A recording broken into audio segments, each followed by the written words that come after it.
So I'm going to show you the old way first. So the way that YT used to regard particles is in a way that that did its best to minimize the distinction in handling data between the grid-based data sets and the particle-based data sets. And so what it would do is it would read in all the particles, and then it would construct an octree mesh to index them, and then it would use that mesh for visualization purposes. So it would deposit all the particles onto the mesh. And so when you loaded a data set, and this is me loading a data set in YT3, what it would do is it would read the data set in, and then as soon as you started to access any data, so let's say that I do ds.r, density, or gas density, you'd see that it would allocate for this many particles, it would identify this many octs, and what it would do is it would read in all of the particles, it as few as at a time as it could. It would turn them all into Morton index integers. It would sort those integers, and then it would do this really fun prefix-based guessing in order to figure out the depth of a given octree at any given point. Um, this was a really, really fun algorithm to implement and to use and to optimize, but it's just not great. And in fact, the reason that it's not great is that it's essentially taking the SPH particles and trying to turn them into something they're not, which is mesh particles. And so if we were to do something like a projection plot of this data set, um, and we were to look at a projection plot, it would kind of look like a good data set, but on the other hand, it would also show all of these different artifacts from the way that the data was constructed. You'll see eventually that when this comes up, that what it does is it embeds this meshing into the output. Not only that, but it's really slow, as you can see here, because what it's doing is it's constructing this octree, then it's meshing it, and it's doing this search over all the different cells, and it ultimately was a really uh, fun and exciting experiment, but it was unfortunately not the right way to go. And you'll see that here. Now, it does have some advantages, like if I zoom in here, that process is essentially instantaneous. But you start to see the meshing artifacts. Like right here, we've got low resolution areas that are enclosing high resolution particles, and it's just not that great. Um, so what we've done over the last year or so is we've redone the entire particle infrastructure to get around this problem. Or actually not in the last year, the last several years. Uh, this process, what we call this, has been the demeshioning. Um, we came up with this name around the time Stranger Things 1 was put out, and so we had this really cool logo that was in the Stranger Things style that said the demeshioning. It was supposed to sound very sinister. But what the ultimate idea behind the demeshioning was that rather than apparently this looks just like the particle things from The Expanse, someone says, or Medican says.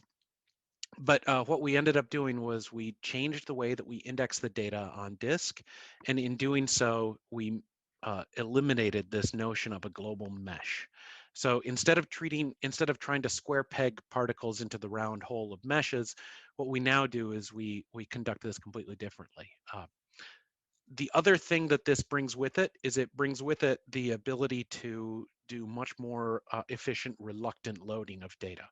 So the way that YT3 handles particles is it handles them via uh, uh, this octree, but that octree also doesn't lend itself well in its implementation for reluctant loading. So if I load data from this region, I mostly have to load it from the entire data set. So in YT4, we've redone this infrastructure from the ground up using something called bitmap indexing. I'm going to show you a couple diagrams of what the bitmap indexing looks like.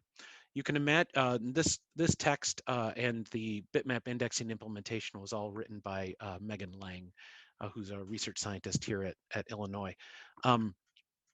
You can imagine that oftentimes codes will have different organizational schemes for particles.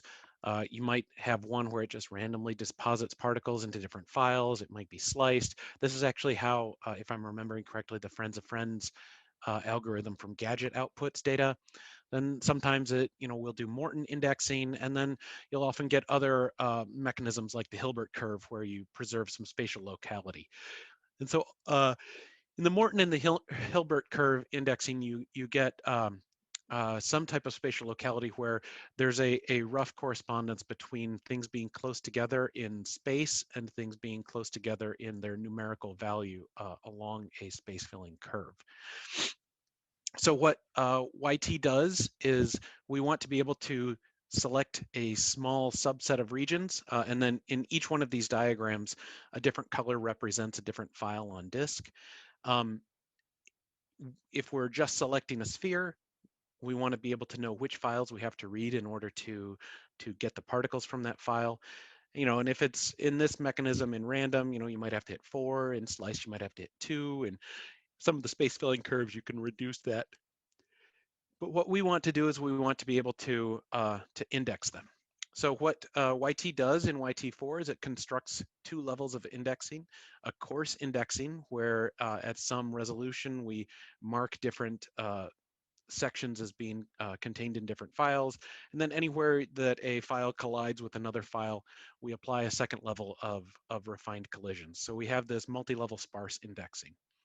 So the ultimate result of this is that we now have a mechanism for, and I think that's pretty much all I want to do about the theoretical background, but we have a mechanism so that if we want to read some subset, we can minimize the number of files that we have to touch in order to read that subset, and we can maximize the speed with which we're able to identify which files those are. So instead of getting a result like this, where you can clearly see the mesh embedded, and there are all these different free parameters, like for instance, you can, in yT3, you can change things like the number of zones per oct leaf node, and you can change the number of particles that cause refinement. We now have a completely parameter-free mechanism. So if you are running yT4, you can open it up and you can import yT, and we can load sample snapshot 033. And I think I showed this a little bit yesterday, this specific file.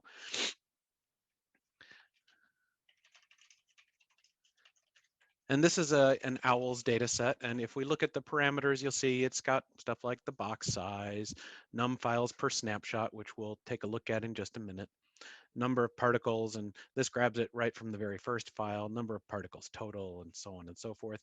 But the main upshot here is that we can do a projection plot along the same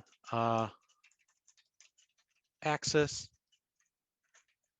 and we can look at that projection. And you'll see that here it loads a particle index. So this is a binary on-disk particle index. And it's also considerably faster, both for reading the data and generating the ultimate visualization. Now, one of the downsides to Hey, not Matt, regarding the, yeah. we have a question from Ari. Oh yeah, hi Ari. Thank you for interrupting me. I have a tendency to get going. Oh, it was good. Just a quick clarity, and this may not actually matter as far as what's been implemented in front end so far, but is a particle in this context anything that's not on a Cartesian grid? That's a very good question. The answer is sort of. Anything that is infinitesimally spaced, yes. Okay, So so a non-struct, but a non-Cartesian grid would still be loaded in the grid format.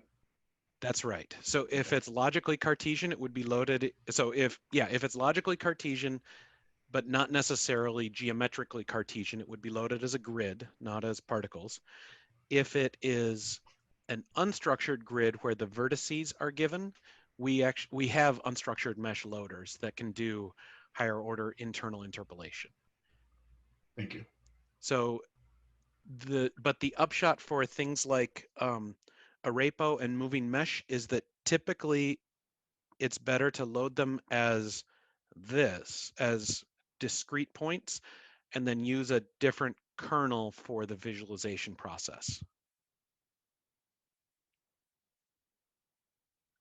Thanks. That's great. Yeah. So if we just compare the difference in the two plots, you'll see this one is much more attractive. This new one is much more attractive. We also have, as by virtue of the fact that we are now regarding these as particles, and we're applying either scatter or gather, whichever is the good one, methods for the SPH smoothing kernel, we get much higher apparent resolution. So the simulations will overall, the visualizations will look a lot better. And if we zoom in by the same factor and we compare the resultant images, you'll see that as well. Now, one thing I want to note is that because we aren't meshing this at any point, operations like zoom, which are essentially free for anything that's been meshed in YT, take a lot longer because it has to construct the fixed resolution buffer completely again. Now, this may not show up over here, so what I'm going to do is I'm going to copy and paste these two images into the Slack channel real quick. So hold on, let me make sure that, and Matt, you can also, I think, drag one of the tabs to put the two notebooks side by side. oh, you're right. There we go. Thank you. So I will copy and paste both of these here, and so just so that you can see them without any zoom compression.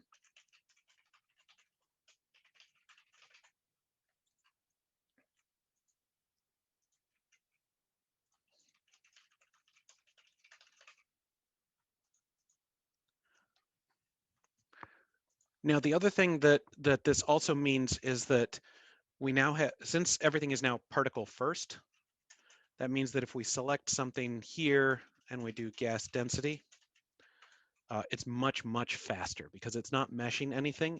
And this refers explicitly back to the underlying particle shapes, whereas here in the old version of YT, it deposits everything onto a mesh and then returns that value.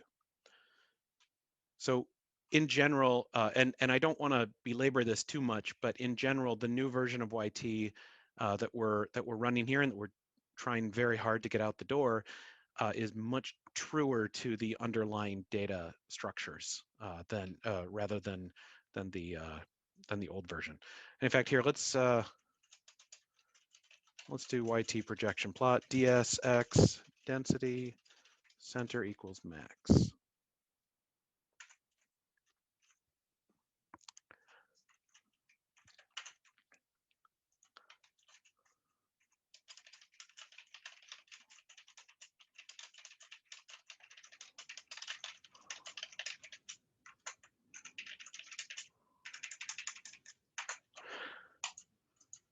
So it's a little bit, it's a bit slower for generating the visualizations after you've generated them once, but it's much faster for overall accessing of data and selecting of data and so on. So the next thing that I'm going to get into, oh, side by side works well, yeah.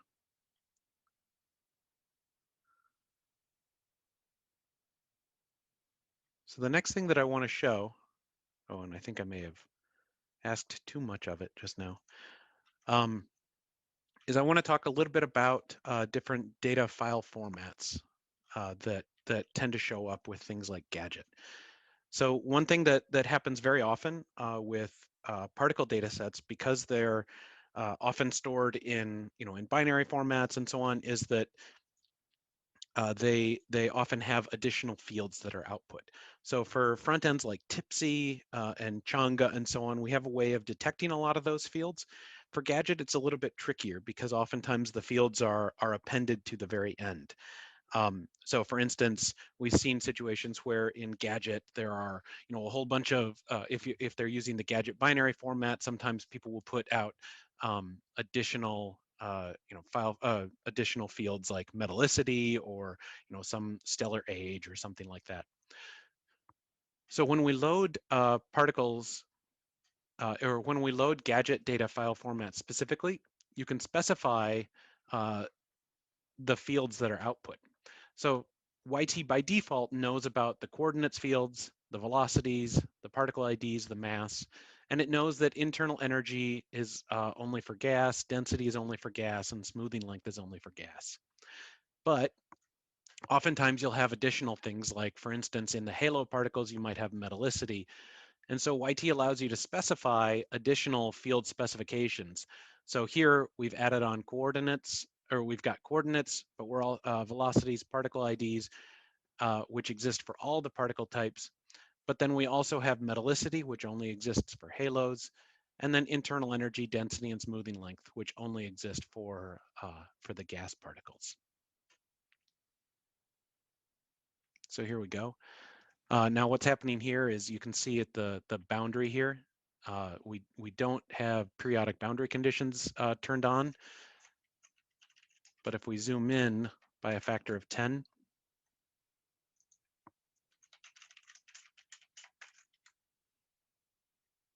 this is what it looks like in the old style, and then in the new style, we'll see it in just a moment. And again, all of these things, we're working pretty hard on optimizing this to make it a little bit, faster and better. We can zoom in again, see if we can start to really draw out the differences here.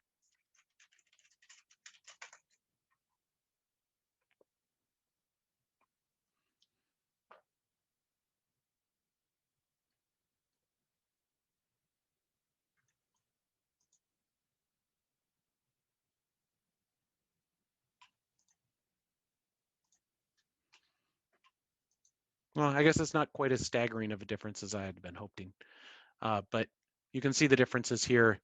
For instance, in the new version, we're actually picking up some of the satellites that don't show up in this one because they're under resolved in the octree.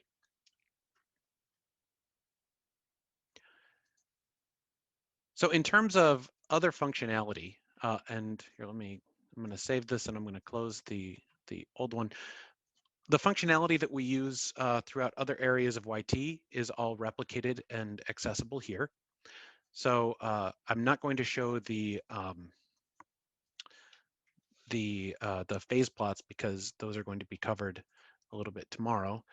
But we can do things like ds.sphere, and we'll center this one at the center of the domain, and then we'll use a special unit called Unitary here.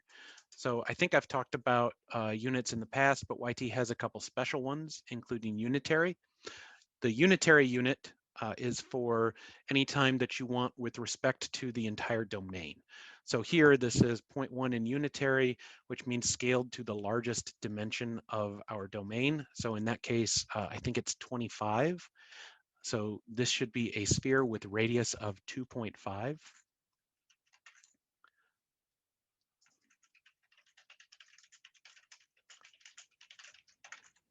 Yep. And so if we access things like the gas density, this works the same way that that it would work in any mesh-based code, where it reads all the particles that are within the radius of our or within the radius of the sphere. Now, one thing that I think might be worth mentioning is that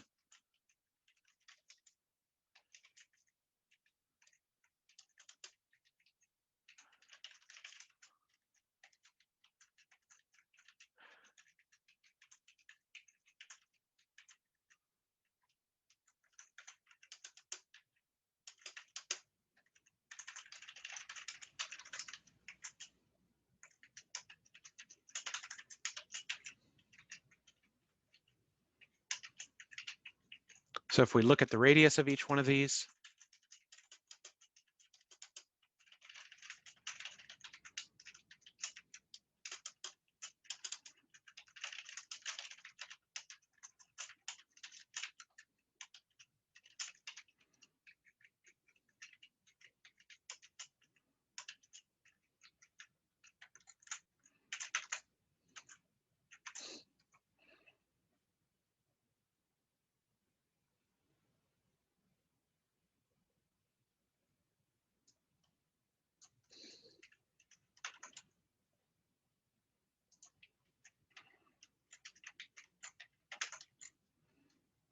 yeah, it's just gas X, gas Y, gas Z, sorry. So we get really small quantities for the min. So let's do in units code length.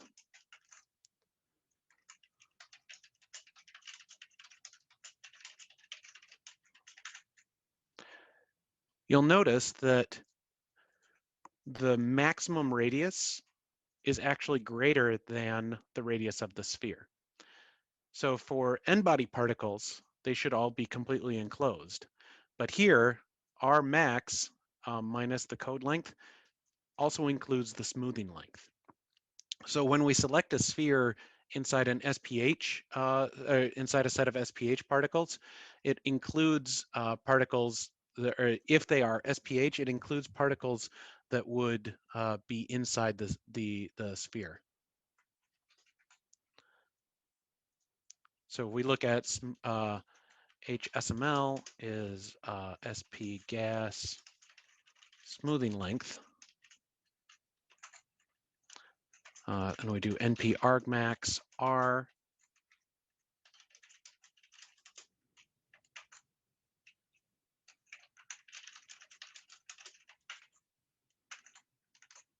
When we look at HSML max R end.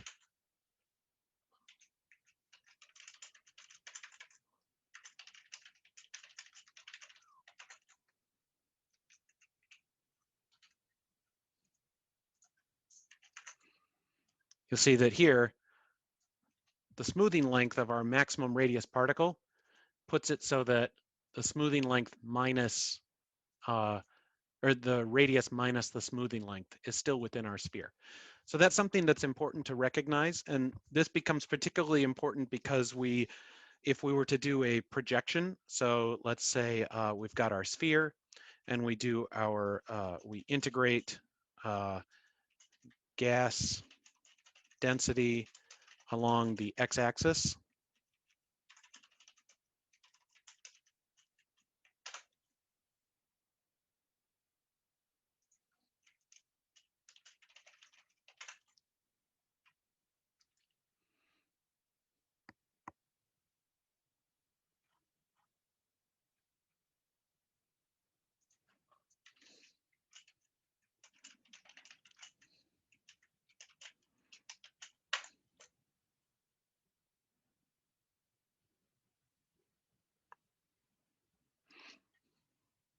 We want our sphere to, or our sphere will include particles that are outside of our value. So if we create this P and we plot P, we then plot, let's annotate on that. Annotate circle, which I think Mike showed us earlier.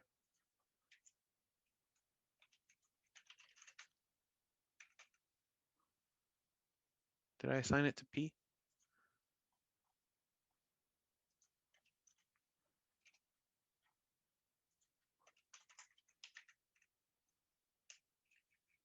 Oh, annotate sphere.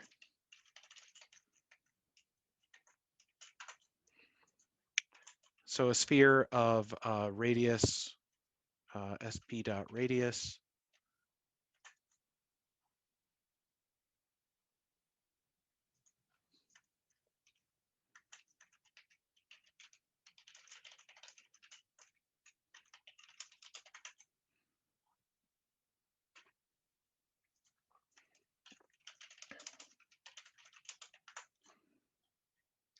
So you can see that even though we are selecting only the region that's inside the sphere, because we want to be able to have a closed SPH kernel, we include some particles that are located outside of the sphere because their smoothing length puts them inside of the sphere. So that's something to be aware of with the way that the SPH in YT4 works. But it's not really a problem in the sense that it's just something to be aware of. So if you do things like region selection and then doing a profile or a phase plot, it will include particles that contribute to but are not strictly included inside that object.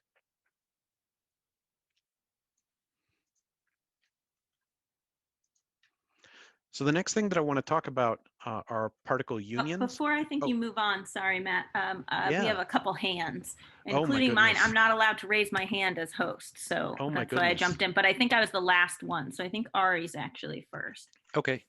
Hi, Ari.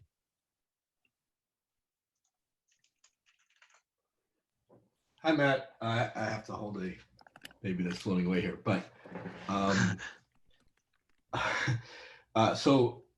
just a quick question. So, but on that projection plot, the area outside the circle would not be correct because it's not using particles that contribute to that area, only the ones that we're using inside That's the circle. right. So That's is there an easy way to mask the contribution outside the circle? That's a really good question. The answer right now is no, but the answer should be yes. Okay. So actually, Ari, as long as you're here, I'm going to go ahead and file that as an issue, actually, because I think that's something that we at least need to track. And it was something that had not occurred to me. Masking projections and slices from data objects in SPH. At present here, and I'm going to include this image.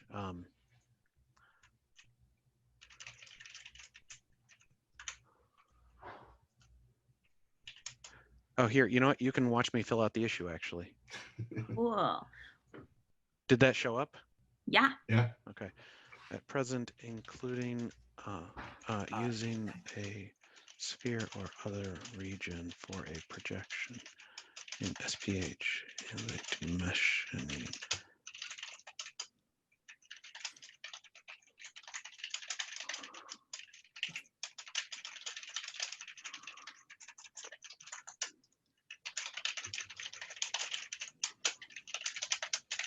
I think with this, we'll be one away from having 2,500. Ooh. It seems like that deserves cake or something. Mhm.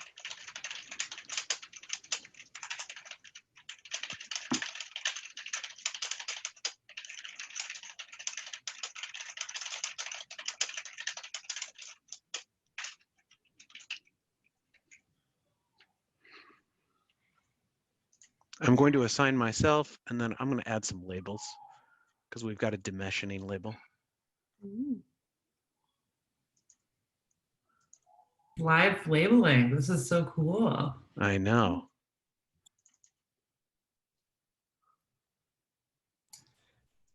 And can I just ask a follow-up on that? Yeah.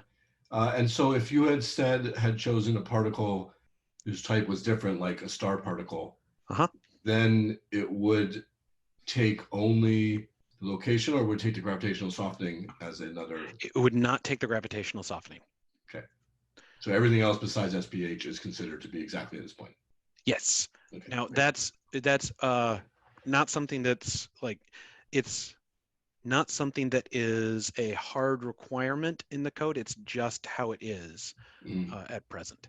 So in principle, the way that we augmented it for the SPH visualization could be augmented to include gravitational softening for stars and things like that. But at present, it is not.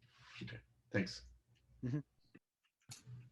Okay, I think our next question, unless Ari, do you have a follow-up? Or are you good? Okay, so the next question is actually from Mike. Hi, Mike. Hi, Matt. I actually was going to ask exactly what Ari asked as his first question about whether the plot's valid outside of the circle. So Got it. Oh, wait a minute. I missed the answer to that question. It It's is not. valid? It's not. No, Okay. it's not. Okay. And so is that going to run, are we going to run into that same problem with like phase plot? Kind of. Yes. Okay. So we probably, I don't know. Yes. So if they can be masked, I don't know. In my head, it feels like it's easier to mask them out of a projection than it is out of a phase plot, but maybe that's not true Well, in like how YT works. so actually, so let me think about this for a second, because it's also, let me actually, and I should look at the source code, because, so YT has two different methods of defining a selection operator, sort of the sloppy and the strict. And I don't like that term sloppy. So let's just say normal or let's say forgiving and Relaxed. strict. Yeah, relaxed and strict.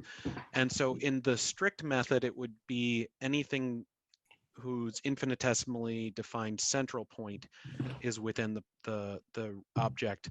And then in the relaxed, it would be anything that would contribute to it. And so let me see if we're using that in the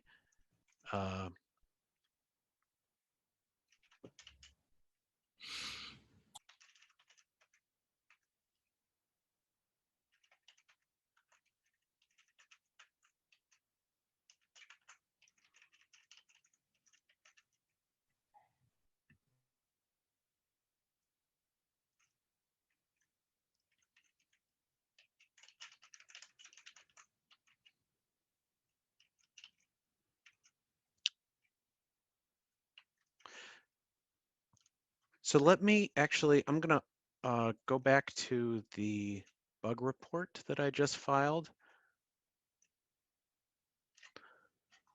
And I'm going to make a note.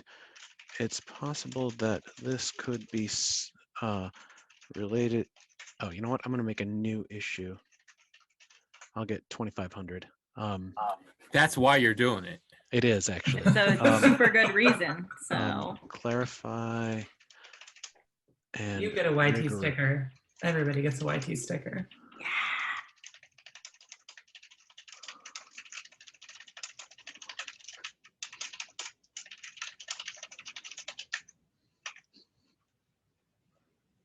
yeah. Let's see. There's delineate usage of strict versus non-select. Delineate.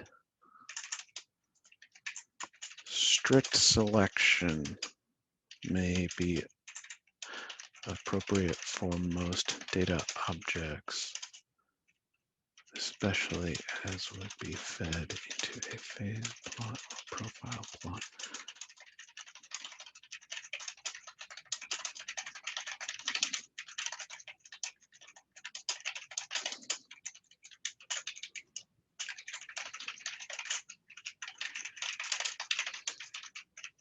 By the way, Matt, I think it's awesome that you're live streaming your issue filing. So this is no, seriously, this is something we're going to talk about tomorrow. So Well, it's thank you. nice to see. Yeah. So just so that I totally understand what the idea is, because, right, so you need to think about everything in the kernel in order to get the appropriate density. So for any of those plots, I would still need to think about those, but I just need to kind of scratch them out of my data in the final plotting or profiling or whatever. Yes. Anything that's centered there. Yes. But still use them for everything that's centered in the circle. Yes. Cool. That was my question too. So I think, okay. Unless anybody else had a hand, that's it.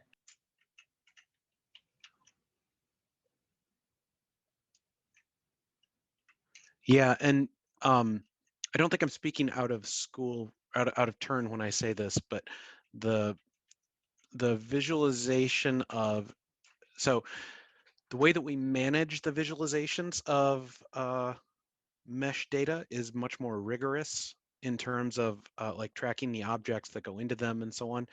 And the way that we manage the actual objects that go into the visualizations of SPH has yet to be sort of made rigorous. And that was actually something that Nathan Goldbaum put a lot of hard work into constructing the infrastructure for visualizing SPH data, and then he moved on to other projects, and I know that he was not completely satisfied with where this was left, and we haven't picked that back up yet, but we hope to.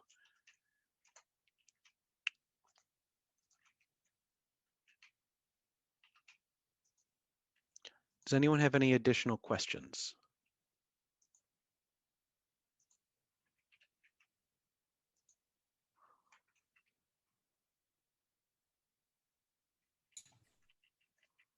There's no new hands, so I think you Okay. can go. Okay. So what I want to cover next is I want to cover a little bit about particle filtering and particle unions are actually really hard to cover, but I will try to. So oftentimes when we're dealing with particles, we want to be able to filter out and only look at particular types. Now, believe it or not, this is much more common with grid codes than with particle codes, just because grid codes tend not to do as good of a job with identifying different particle types. And that's a value judgment. I know I shouldn't make that value judgment, but the way that we often think about this is we think about this with if you have multiple different particle types that are separated just by like an index or something. So let's take a look inside our data set, and I want to look at the particle types that we have.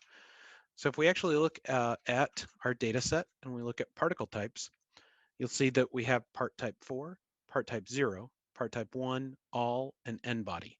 So these are all the different particle types that exist on disk, or that exist inside yT's memory. Particle types raw are just the ones that exist on disk. And we can also look at things like particle unions.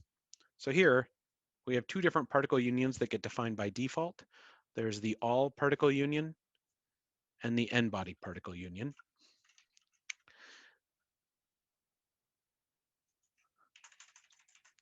We can also come up with particle filterings. So let's take a look at our, let's see, did we define DD? No. So let's DD equals ds dot all data. And then let's take a look at our, let's see, DD part type. Does anybody remember, is in Gadget, is it part type 4 that's usually gas? Oh, you know what? ds.fields.part type 4. Let's see. Oh yeah, this has got a lot. So let's do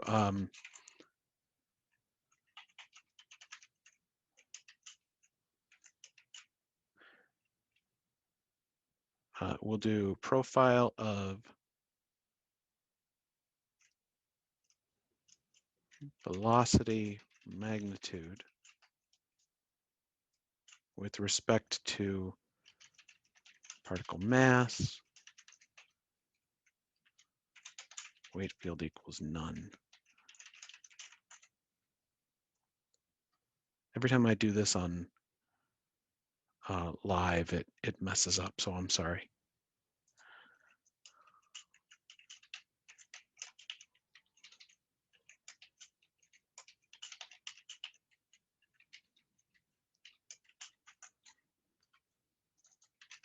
Let's say that I want to filter my particle.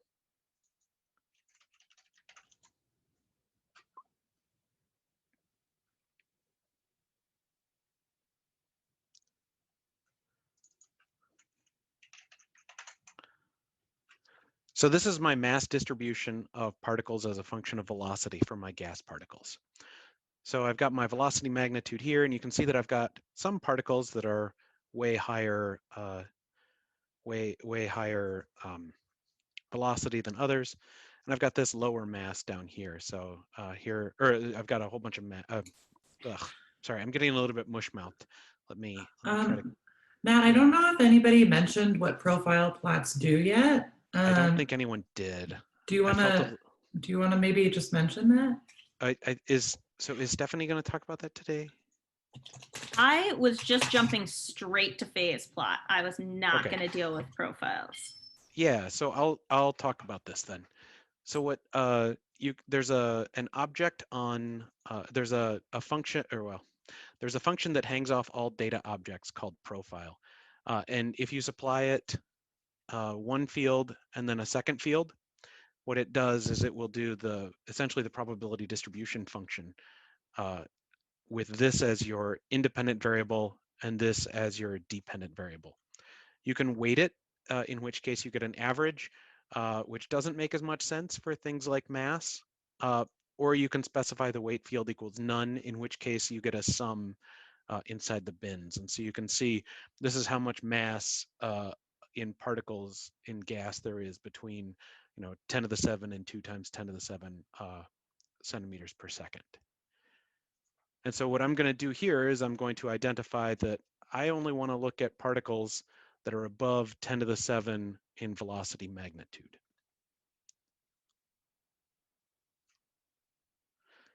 So what I'm going to do is I'm going to define a function, def high velocity. And this takes a particle filter object and data, and we almost never access the particle filter object. Well, that's not true. We do access the particle filter object, but usually just for one specific thing. So let's say Vx is equal to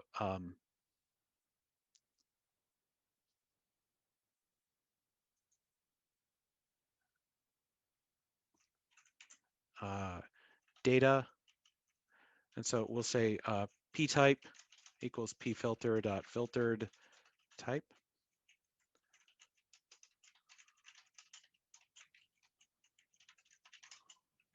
Particle velocity x, Vy is data, p type, particle velocity y, Vz is data, p type, particle velocity z. Vmag is Vx squared plus Vy squared plus Vz squared, and the square root of that. And what we return from this is we return a mask, where that mask is all of the ones that we want to accept. So we can return wherever Vmag is greater than 1e7 times yt.units.cm divided by yt.units.second. So we want to have we want this to be unitful. So now that we have that function, we can do yt.add particle filter. I'm sorry, we can do ds.add particle filter.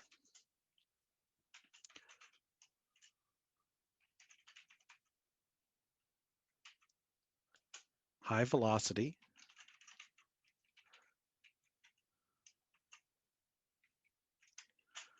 Our function is equal to high velocity. The filtered type is gas, and it requires particle velocity x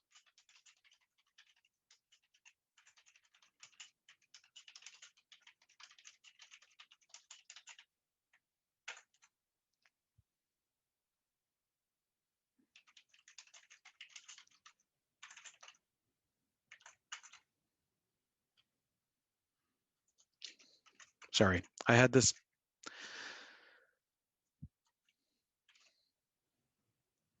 I think you might not need all those particles now that I think you're right. that's the change, because before you had to distinguish particle type and gas type.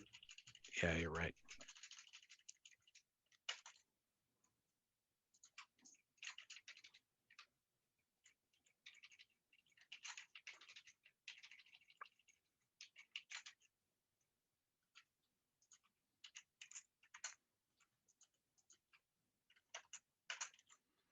So now we have a particle filter that's called high velocity, and now we can add that to our data set.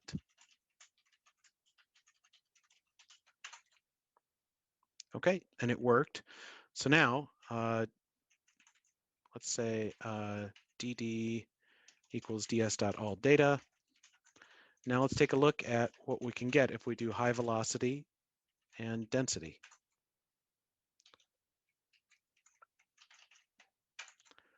We get back that many particles. And so if we look at dd.high velocity and we look at velocity magnitude, you'll see our minimum is just over 10 to the 7 centimeters per second. So now why don't we do something like this? P equals yt dot projection plot. On ds, we'll go to x, and this time we want our field or our particle type to be high velocity and our field to be density. And so what this should give us is it should give us a projection of the density where it only accepts the particles that are high velocity. So greater than 10 to the 7 particles per cc. And so you'll see now, once again, we've got some empty regions because these are probably just only low velocity particles in this area. But the rest of our system only shows our high velocity particles. And in fact, let's do another profile here, where this time instead of gas velocity magnitude,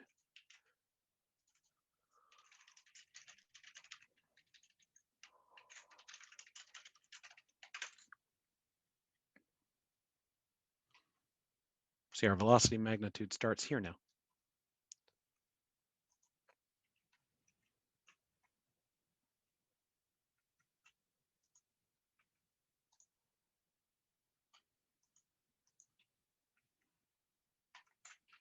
So, oh, looks like I've got an at. Yes, Stephanie, you can in fact see which particles make up those. So Stephanie asks if you can see which particle types make up all and n body. So you can access that if you look at this particle union. So all P union is equal to that. And it has subtypes. Cool. Yeah. Cool. Since So- since you've paused for a second, can I ask another question? Yeah. So I'm a huge fan, as you may or may not know if you follow me on YT users questions, of cut region. Yeah. Why are you, it feels like this is a really complicated way to do a cut region. So that's a good question. It is a bit more of a complicated way to do a cut region. The reason that we do this is because we can. So part of it is that if we do it this way, we can, well. Sorry, while Matt thinks for a second, let me just let everybody else know, just in case you don't know, cut region is like ds.r, where ds.r was, we were doing some sort of like position space, and cut region lets me cut on other things. Like I should be able to do a cut region where velocity underscore magnitude is greater than 1e7. And then that would only give me those things. And so then instead of like using my region, you know, that was defined as a box or something, I could use a region defined as just those particles. So sorry. Okay. I will say that you could do this with cut regions. Defining a separate particle type allows you to distinguish between things that the code might that the code might distinguish between. And our fiducial example is actually for ENSO data. So ENSO data, for instance, this is and when I say fiducial example, I just want to be very clear that this is that this is because of a not quite shortcoming, but kind of shortcoming in ENSO that we do this. So the example that's in the docs is actually this. So in ENSO, star particles have an attribute field associated with them that's particle type. And so we want to have our star particles constructed in this way. The other thing that this lets us do by constructing a different type is it means that we can do things, and I'm not going to do this now because I would mess it up without reading the documentation, but you can do things like constructing information about the nearest approach between different objects. So for instance, if I define if I want to find out what is the nearest high metallicity particle to some, low or to like a massive black hole particle or something like that in a simulation, I could do that with particle union or with particle filters, because I can do computation of nearest values between particle types, but I couldn't do that with cut regions I see. because the distinction, because the gas comma density in a cut region is indistinguishable to YT's machinery from the gas comma density in a different cut region, even if the cut region itself is defined based on the gas density values. Yeah. Okay. Thanks. Mhm.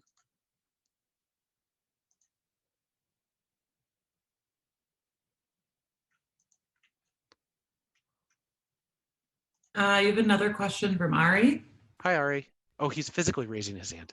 It's a double system, but I was just going to continue on that with Persephone's Yeah. question. Actually, another advantage is that one way I use this a lot is if you want to rename, like if you're talking about many different codes and you want to, you can then define your particle filters, which will be different class of different things, and all have the same name, and then continue the rest of your code with everything defined that way. So it can make it very readable Yeah. way of dealing with things.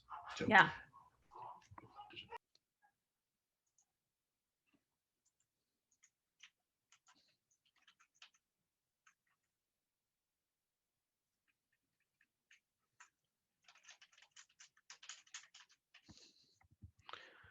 Okay, and so that brings us to 11:30. I'm going to, or to 11:30 my time, but to our scheduled break time. I'm going to hang out for half an hour here, and we can talk about any other stuff with particles and so on. I know that particles are a big piece of interest for folks, and so I want to make sure that we talk through everything that's of interest. So I'll be around for the next little while, but I think that we can conclude the formal presentation at the moment, if that's okay.